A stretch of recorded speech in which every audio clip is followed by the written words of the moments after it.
Hace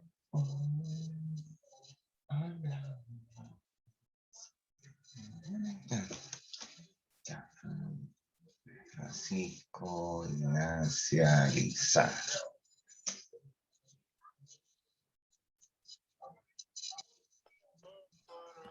Hello, hello.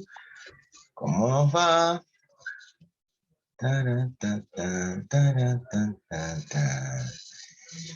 Y vamos entrando de a poquitito, tito, tito.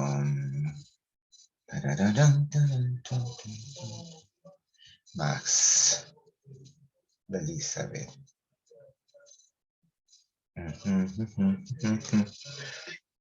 Ya, todos de a poquitito entrando para la segunda patita.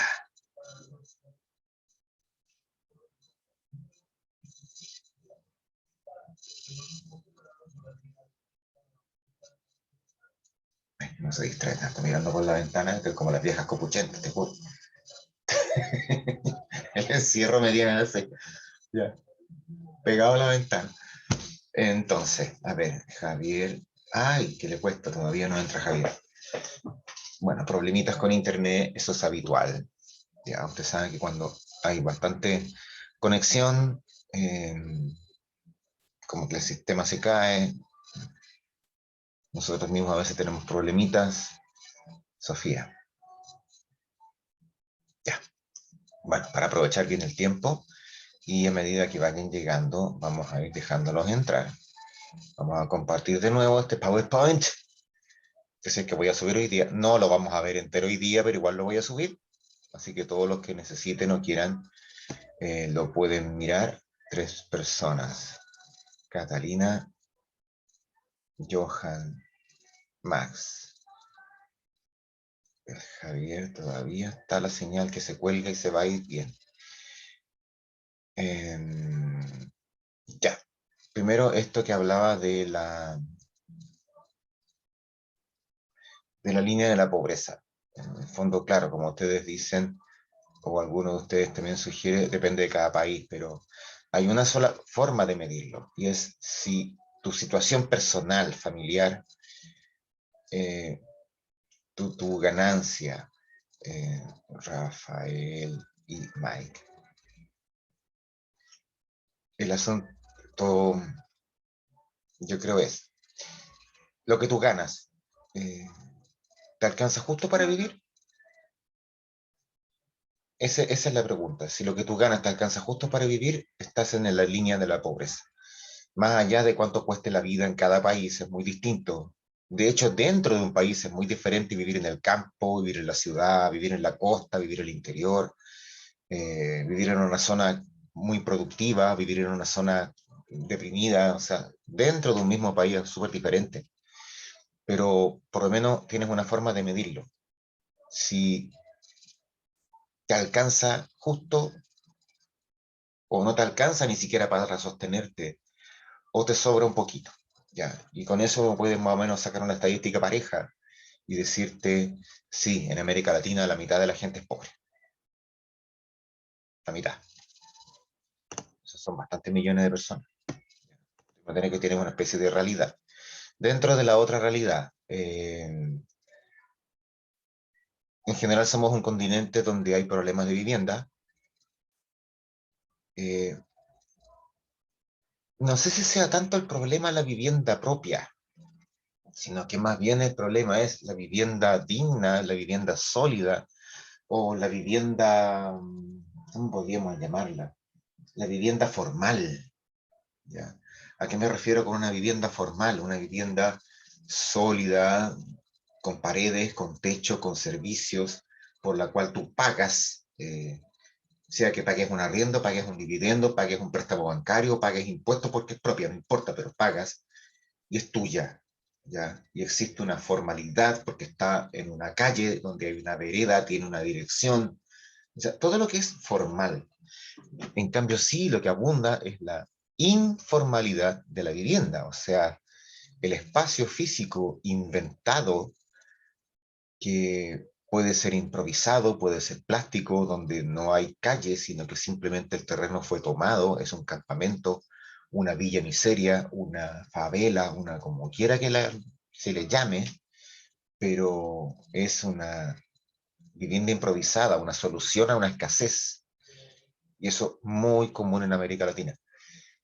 Cualquier país, ya, o sea, acá en ese sentido, Chile con sus campamentos no tiene ninguna diferencia con las villas miserias que puedes encontrar en Buenos Aires a 10 cuadras de Casa Rosada. O sea, así. Eh, lo otro es que en general todos esos espacios no tienen servicios básicos. Entiéndase luz, agua, alcantarilla. Pero eso es bastante más común de lo que uno cree. Eh, hay espacios urbanos, ciudades, no digamos que sean pobres, ni tampoco que sean primitivas, pero sí hay que reconocer que el desarrollo de los servicios básicos no ha ido a la misma velocidad que el crecimiento urbano. Entonces yo puedo encontrar, y no es chiste, puedo encontrar barrios completos en Ciudad de México que no son campamentos, ni nada que se le parezca, sino que son barrios de casas comunes y corrientes y normales, en que el servicio de agua potable en realidad no es potable, es un pozo comunitario. Y donde barrios, en donde estoy recordando algunos lugares en Chacarita y otros más en Buenos Aires que no disponen de alcantarillado, sino que hay un servicio de pozos negros. Entonces, dice, ¿pero cómo? Sí, sí, porque ciudades que realmente como que se preocuparon de crecer y como que crecer para arriba, con edificios bonitos y calles y cosas, arbolitos, plazas, pero como que la parte esa del alcantarillado a muchas ciudades latinoamericanas le falta. En general, si también vemos el tema donde va el desecho del alcantarillado, son poquísimos los países en América Latina que disponen de algún procesamiento de las aguas servidas. O sea, nuestra realidad como continente es tirar la cadena y eso va a dar al río más cercano. Eh, ya se sorprenderían a veces de algunos lugares hediondos a caca, que en la foto se ve muy linda, pero son hediondos a caca porque es lo que hay. Ya.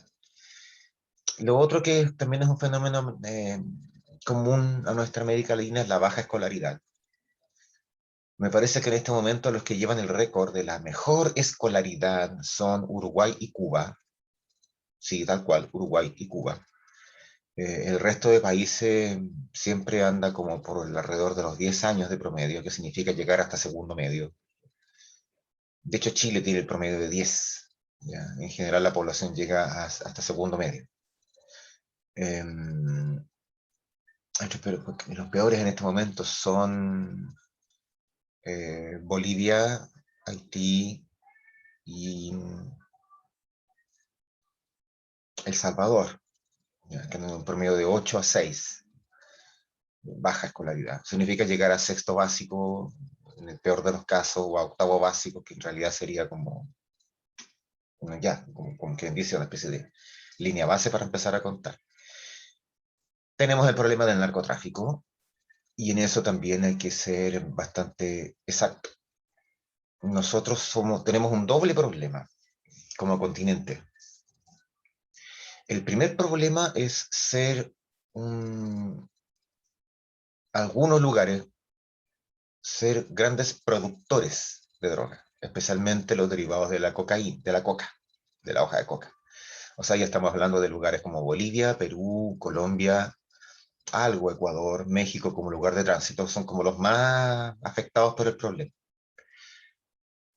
Pero por supuesto que es diferente porque el gran consumidor de droga no son estos países que mencioné, que son latinoamericanos, sino que el gran consumidor es Estados Unidos. Entonces, la política de Estados Unidos eh, siempre ha ido, en un principio, en los años 50, partieron con esta onda y en el fondo era perseguir al consumidor. Pero ahí en Estados Unidos tiene todo un rollo de que los derechos de las personas, las libertades civiles y por último no se la pudieron con sus propias poblaciones. Entonces partieron a atacar el problema afuera, es decir, meterse con el productor. Y desde entonces, desde los años 50 y sobre todo a partir de los años 60, Estados Unidos siempre ha tenido esa política de intervenir en aquellos países que considera productores de droga. ¿Ya? Entonces, políticamente siempre está interviniendo en Colombia, en Bolivia, de repente Perú como país de tránsito y sobre todo ahora México como país de tránsito, país de entrada. Eh, Así que ese es un problema, ser gran productor, pero el mayor consumidor es Estados Unidos. El segundo problema tiene que ver con otro tipo de droga que son, por así decirlo, más blandas, más laxas, pero al mismo tiempo más tóxicas. En ese sentido, cosas que en Chile conocemos como la pasta base, etcétera, son ya como la droga barata, la droga del pobre, la marihuana, etcétera, etcétera, etcétera, que en eso sí es que somos buenos consumidores en el continente en general. Las cifras más altas de consumo de ese tipo de drogas estarían en Chile, Argentina, Uruguay, eh, Puerto Rico y México. ¿Ya? Pero estamos hablando de otro tipo de temas. Ahora, ¿dónde está el problema de esto? Que va más allá de que seamos grandes productores de coca y Estados Unidos se la compre toda, o seamos países consumidores de marihuana. No ese es el problema. No. El problema viene cuando la autoridad quiere controlar, quiere prohibir, quiere encarcelar. Las bandas o grupos o mafias de narcotráfico tienden a penetrar el Estado a través del chantaje, el soborno, la coima o la amenaza. Siempre las grandes mafias o grupos que se dedican al narcotráfico penetran la estructura del Estado. Entonces te puedes encontrar, y ese es el mayor problema latinoamericano, te puedes encontrar con que los jueces pueden estar pagados se ve mucho en Colombia, los jueces pueden estar pagados por una banda de narcotráfico, los jueces son comprados, los policías pueden estar comprados, políticos de turno pueden estar comprados, los narcotraficantes pueden financiar las campañas electorales de algunos y después cuando son diputados, senadores o incluso presidentes de la República tienen que devolver el favor, proteger a cierta gente, eh, meterse o involucrarse en las peleas internas de las mafias. Mientras más grande y sobre todo mientras más, fíjate la cosa curiosa, eh, hay países que son bien como centralistas. Entonces ahí el narcotráfico tiene que preocuparse de penetrar a ese gobierno central. Pero es un solo gobierno que penetrar y por lo tanto puede haber mayor facilidad de control, resistencia, solidez y a veces conflicto, como es el caso de Colombia. Sin embargo, en aquellos países en donde el poder está dividido en varias unidades, como los países federales, generalmente el narcotráfico le es mucho más fácil porque puede penetrar, por ejemplo, penetrar y comprarse entero el gobierno de un estado, aunque el gobierno nacional se oponga. ¿Qué es lo que ocurre en México? Donde puede penetrar el narcotráfico los gobiernos federales en Jalisco, en Monterrey, en Nuevo León, en Mérida, en Yucatán, aunque el gobierno central haga muchas cosas, pero son los gobiernos federales los que son penetrados por el narcotráfico, ¿cachai? Entonces, eso es lo que muchas veces se conoce, o ya se está hablando, de los narcoestados, o sea, estados, países, que dentro de su estructura de gobierno y de administración ya llevan incluido el tema del narcotráfico y de la influencia que las bandas de narcotraficantes tienen. Por darles un ejemplo simple, un caso pequeño que ya se empezó a ver en Chile, hay una municipalidad en Santiago en donde el alcalde, San Ramón creo que, no me acuerdo bien, pero dicen que este alcalde, ¿por qué tiene como empleados municipales a varios personajes que son conocidos como narcotraficantes? Entonces después esa municipalidad no hace programas de eh, reinserción, no hace programas antidrogas, no hace programas de rehabilitación, no se preocupa de que haya carabineros vigilando las ciertas poblaciones, otras sí, pero otras no, porque justo son esas poblaciones que los carabineros no vigilan, donde viven los amigos del alcalde. Es un cagüín, ¿ya? Pero tú te empiezas a ver cómo este narcotráfico y estas mafias penetran el Estado, corrompen el Estado, compran gente, sobornan gente. Y si alguien se pone, bueno, piensa tú lo que ocurre en Colombia o en México que tiene que ver con el asesinato de personas, dirigido, ya, tipo onda, el sicariato. Me refiero al sicario, al asesino sueldo que le dicen, oye, ese juez se está molestando mucho, hay que pipiárselo. O ese policía investigó demasiado, hay que eliminarlo. Eso es común. Tú lo ves a cada rato en algunos países americanos, específicamente en dos, a gran nivel que serían Colombia y México, y a menor medida en varios países de América Latina, como por ejemplo Guatemala, ¿ya? Que son así de ese nivel. Eh, y otro problema económico. Bueno, esos son los problemas sociales. Si nos vamos a ver los problemas económicos, eh, la dependencia, dependencia económica. Dependemos de plata ajena. Y ahora, a ver, ¿alguien puede aventurar, decir, opinar, eh, cómo un continente tan rico tiene que vivir siempre de préstamo? ¿Por qué? A ver, meditemos. Al calor del fuego de la chimenea, meditemos. Mm, ¿De dónde sacamos plata nosotros como continente? ¿Cuál es nuestro sueldo?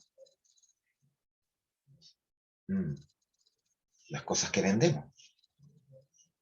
¿Cuáles son las cosas que vendemos? Materia prima. Llámale, no sé, trigo, café, plátano, cobre, hierro, carne, eh, tequila, eh, materia prima, barata. Y la otra característica esencial, fíjate, es que esa materia prima generalmente requiere o requirió una gran inversión inicial para transformarla en un gran negocio, en una producción de alto nivel. Esa gran inversión en dinero, esa gran inversión inicial, no la pudieron hacer los países originarios o los países donde se encuentra ubicada geográficamente esa riqueza, sino que tuvieron que esperar a que viniera algún extranjero a hacer esa gran inversión en dinero y crear ese negocio. Es como si dijéramos, oye, en Chile había cobre, pero hubo que esperar a que llegaran las empresas norteamericanas, estadounidenses, para que empezaran la gran minería del cobre, con Chuquicamata o con el Teniente, porque el inversionista chileno le daba para mina chica nomás, pero mina grande tiene que ser este inversionista extranjero. E igual cosa puede parecer con las empresas productoras de fruta en Centroamérica, con los grandes productores o extractores de minerales en Perú, o los extractores de petróleo en México, Ecuador o Venezuela. Siempre hubo que esperar a que llegara este inversionista extranjero. ¿Y cuál es la característica del inversionista extranjero y esta empresa eh, que explota la principal riqueza y que es propiedad extranjera? Que la ganancia de la empresa no se queda en el país, se va.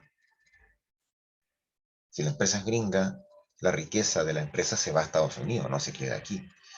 Las empresas generalmente solo pagan impuestos, pero como generalmente esas empresas poderosas al mismo tiempo manipulan a los gobiernos como quieren, nunca se le van a cobrar muchos impuestos que digamos. Es como ver hasta el día de hoy en Chile tenemos un gran problema y una gran discusión sobre cobrarle un royalty o un impuesto especial a la minería. Ay, no, no se vayan a enojar los inversionistas, se vayan del país. Son más o menos, según leía ayer, como 3.800, sí, 3.800 millones de dólares. 3.800 millones de dólares. Lo que Chile deja de ganar por no cobrar ese impuesto especial que se llama royalty. Que sí lo cobran en Bolivia, sí lo cobra Perú, sí lo cobra muchos otros. Pero Chile no, porque se pueden enojar, porque la libre empresa, porque el Estado no se meta. Acuérdense lo que hablamos de ese esquema liberal, neoliberal. O sea, por favor que el Estado se meta lo menos posible. Y aquí nuestro sistema está siendo bastante extremista en lo neoliberal. Entonces, claro, como somos en general países con poca plata, de repente necesitamos hacer grandes inversiones, porque lo que hablé recién, ¿qué pasa cuando hay que urbanizar, cuando hay que crear algún sistema de alcantarillado o llevar agua potable a la ciudad? ¿Qué pasa si necesitamos electricidad? Hay que hacer una gran represa para juntar agua, para generar electricidad, o hay que desarrollar los caminos. Si me dicen que somos un país exportador, necesito caminos por los cuales pasen los camiones que lleven la cosa que se va a exportar. Y eso tiene que llegar a un puerto con muelles y grúas y todo eso hay que construirlo. Y para eso están los préstamos.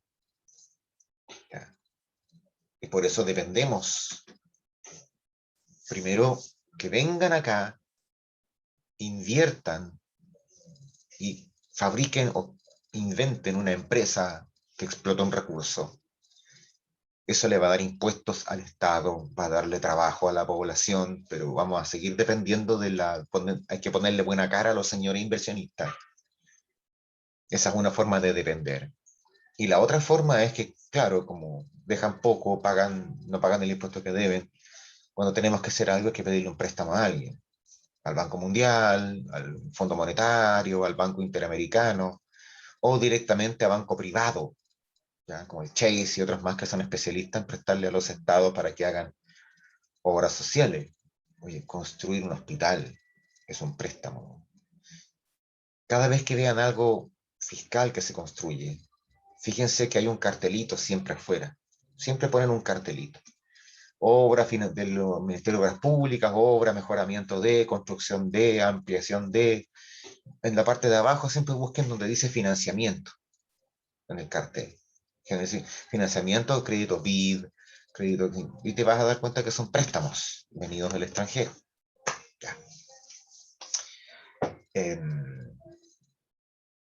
Cesantía estructural. A ver, esto es bien especial para que se entienda bien.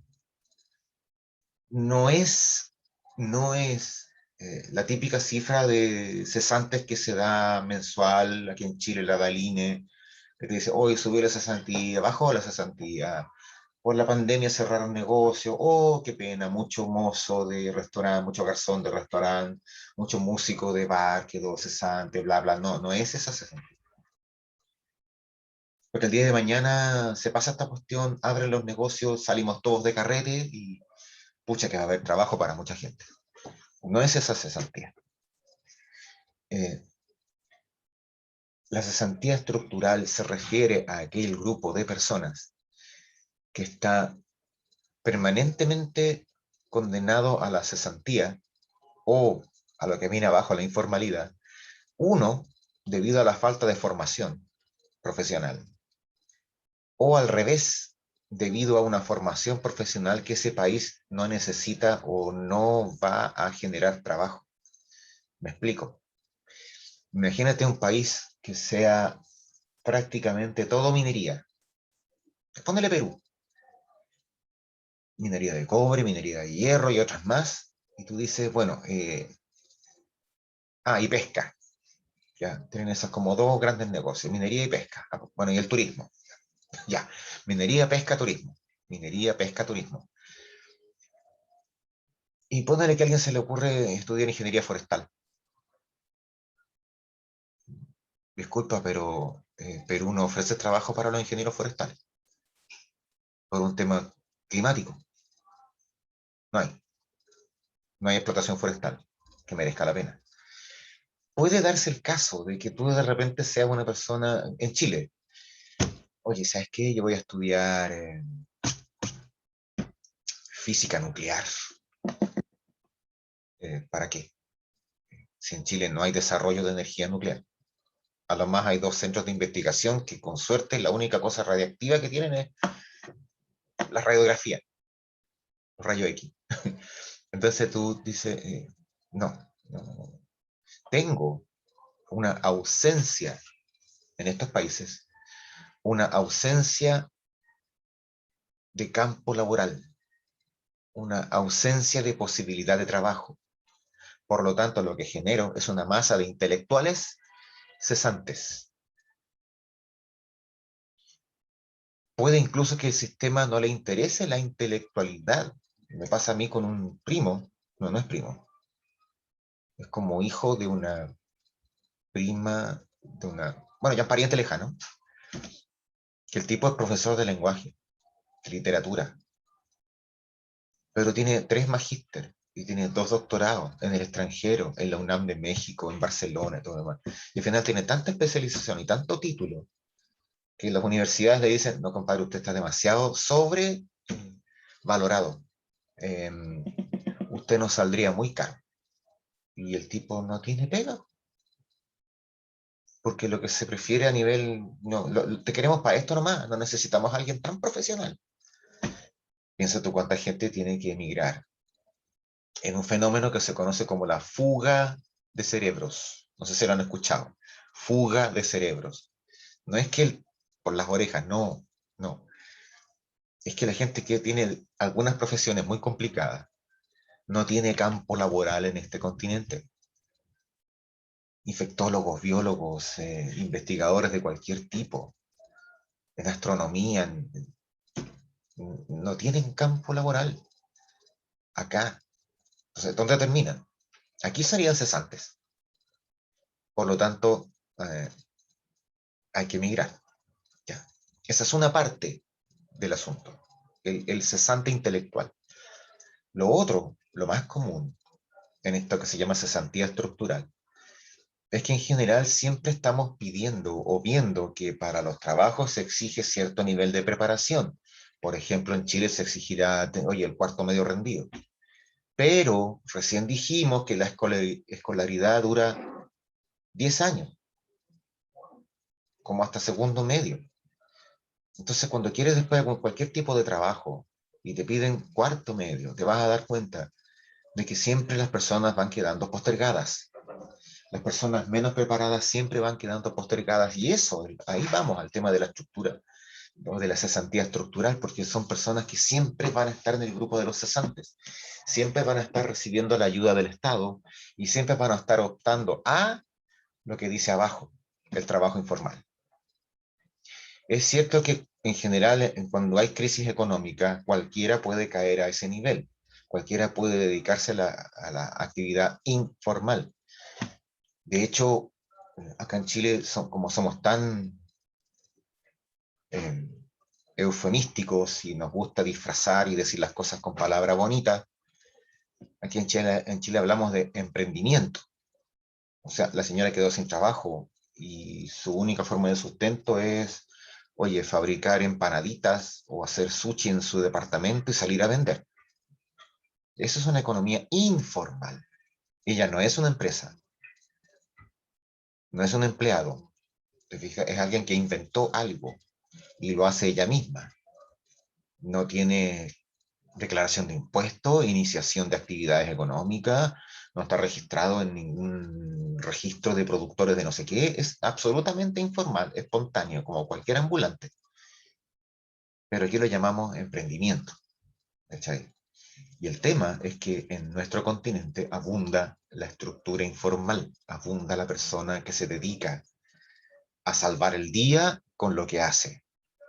Eh, yo creo que muchos nos hemos familiarizado con esa imagen que ya es como meme, es como un meme triste, ya. El de la señora que va con un carrito de supermercado lleno de lechuga, vendiendo lechuga, y viene la policía y le bota las lechugas. Ese meme triste se repite en todo el continente, ya. Eh, el que vende en la calle, el que hace su tarea así nomás, el tipo que es albañil, el tipo que se ofrece para pintar una casa, el tipo que se ofrece para hacer un pavimento, no sé, lo que sea. Esa es la informalidad.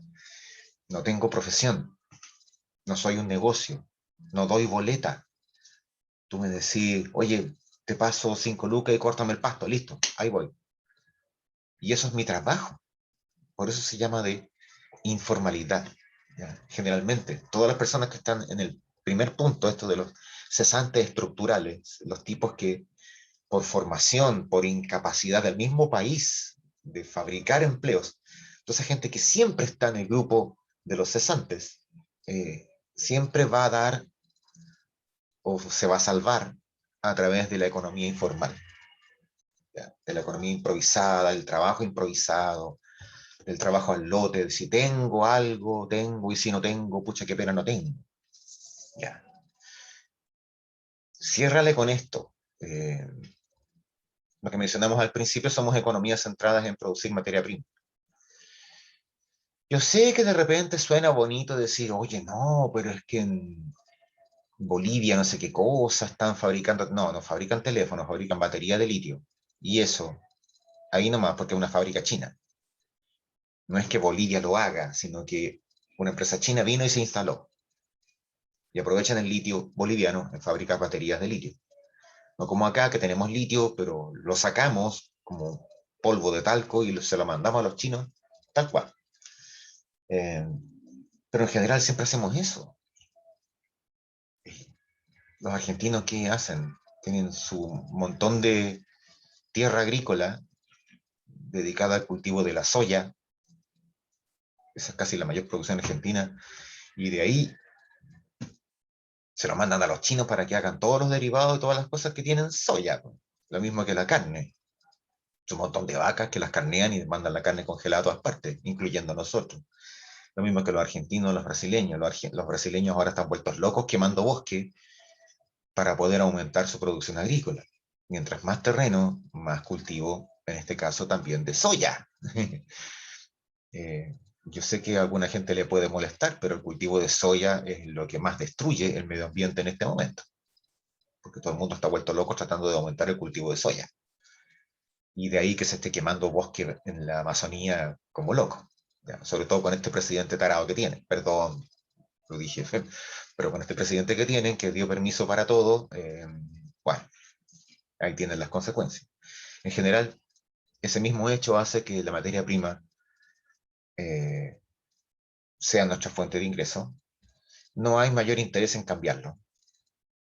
Primero porque ningún poder económico va a querer transformar algo que es ventajoso para ese mismo poder económico. Si yo soy un país industrial, no me interesa que otro se industrialice, por lo tanto nunca le voy a prestar plata para que tenga fábricas de nada. Al revés, me interesa que siga produciendo materias primas. Así me sale barato a mí comprarle a ese país pobre esa misma materia prima. Los mismos gobiernos tampoco les interesa porque implicaría invertir plata que no tienen y que tampoco se la van a conseguir en ninguna parte. Y a las estructuras de poder, los grupos económicos poderosos locales dentro del país, como serían, por ejemplo, los empresarios dentro de cada país, tampoco les interesa porque ya tienen un negocio seguro. Un empresario en general no va a estar preocupado del desarrollo, de esto. Son poquísimos los empresarios que se caracterizan por buscar el desarrollo, buscar cada vez más la innovación. No, generalmente el empresariado busca aumentar la ganancia, o sea, lo que va a quedar en el bolsillo. Eso no tiene nada que ver con que en vez de exportar cobre, exportes lingote, exportes alambre, o después te tengo que fabricar celulares o fabricar automóviles. No. Le interesa simplemente vender más cantidad de toneladas de cobre y con eso ganar más plata y llenarse más el bolsillo. Esa es la estructura. Así funciona. Por lo tanto, tú ves que ninguno de los actores está preocupado de cambiar el esquema de que somos productores de materias primas. Somos países básicos, de una economía primaria. Y a nadie le interesa cambiar eso. Y en general, producimos lo que necesitamos solamente. Y hay una forma de medir que tiene que ver con lo que gana cada país. Pero esa ganancia es rara. Tú, yo podría decirte que Argentina se ganará unos 20.000 millones de dólares al mes, Brasil se gana unos 50.000 millones de dólares al mes y Chile gana unos 10.000 millones. Pero tiene que ver que esa ganancia tú la dividas por la población. Eso es lo que se conoce como el ingreso per cápita, el Producto Interno Bruto per cápita. Es una simple estadística que la CEPAL y otros organismos económicos utilizan para comparar un país con otro. Hay países como Chile, que en base a lo que vende y en base a lo que gana, tiene un PIB, un Producto Interno Bruto, muy alto en relación a la población que tiene. Insisto, lo que el país gana por producción dividido por la cantidad de población, te da un índice. Chile es muy alto, es el más alto de todos en el continente. Incluso está a nivel de muchos países europeos. Chile tiene un PIB mucho más alto que países de Europa Oriental, mucho más alto que países como Grecia o Portugal. Se acerca al PIB de países centroeuropeos, pero entendamos que es un promedio, porque una de las cosas, uno de los grandes problemas es que la distribución es desigual. ¿Ya? El PIB es una estadística. Cuánto ganas como país lo divides por la cantidad de gente. Nada más. No es que a cada persona le toque lo que dice ahí. Como dicen siempre, tiene que ver con el reparto. Tiene que ver con la realidad de la distribución de la riqueza. Y en eso, Chile, como te digo, tiene niveles de ingreso. Como país, tiene niveles de ingreso iguales a varios países europeos. Pero en la distribución interna, tiene índices iguales a un montón de países africanos. O sea, ahí vamos al tema que hablé al principio, por la contradicción. Y yo te diría que una de las grandes, para terminar hoy día, una de las grandes cosas que al continente también le preocupa es esto. Eh, Fortalecer y profundizar la democracia. Eh, es un gran problema, porque lo que tenemos acá en el continente son democracias formales, tal vez con procesos electorales, pero no tenemos democracias sociales, transversales, profundas. Recién nos estamos preocupando de que en los colegios se aprenda el concepto y se maneje, porque en general nuestra idea de democracia o nuestra idea de, por ejemplo, educación cívica, cuando yo estudiaba, era apréndete la Constitución de memoria, pero cero concepto, cero idea, y el problema es que de repente se nos va un poco la idea cuando nos conviene o cuando hay un problema político, porque cuando hay algún atado o algún conflicto, siempre andamos pensando en la solución de la fuerza, etc. Ese concepto lo vamos a explicar la próxima semana, en la próxima clase, porque dice menos de un minuto. Y antes que se me corte, ya pasé lista, así que no se hagan problemas. Pero, ojo, les voy a subir el PowerPoint enterito, enterito, que son como un montón de láminas más. ¿Ya? Así que los voy a ver el próximo lunes. Cualquier pregunta me la mandan en clase, po.